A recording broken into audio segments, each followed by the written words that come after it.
فوسوس إليه الشيطان قال يا آدم هل أدلك على شجرة الخلد وملك لا يبلى فأكلا منها فبدت لهما سوآتهما وطفقا يخصفان عليهما من ورق الجنة وعصى آدم ربه فغوى ثم اجتباه ربه فتاب عليه وهدى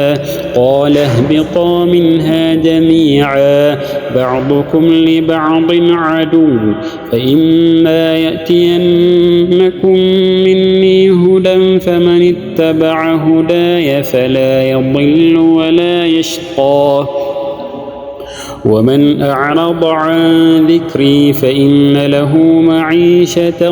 ضنكا ونحشره يوم القيامة أعمى قال رب لم حشرتني أعمى وقد كنت بصيرا قال كذلك أتتك آياتنا فنسيتها وكذلك اليوم تنسى وكذلك نجزي من أسرف ولم يؤمن بآيات ربه ولعذاب الآخرة أشد وأبقى أفلم يهد لهم كم أهلكنا قبلهم من القرون يمشون في مساكنهم إن في ذلك لآيات لأولي النهى ولولا كلمة سبقت من ربك لكان لزاما وأجل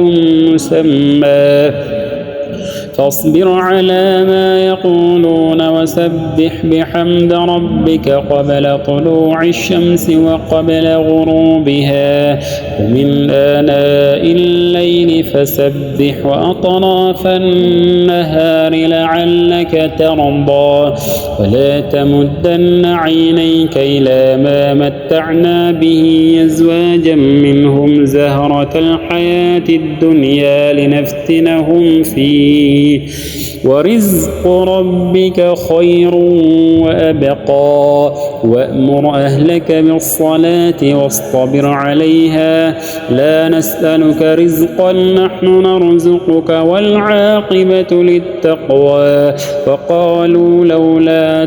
وقالوا لولا يأتينا بآية من ربه أولم تأتهم بينة ما في الصحف الأولى ولو أنا أهلكناهم بعذاب قبله لقالوا ربنا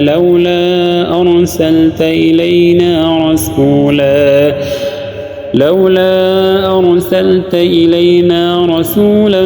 فنتبع آياتك من قبل أن نذل ونخزى قل كل متربص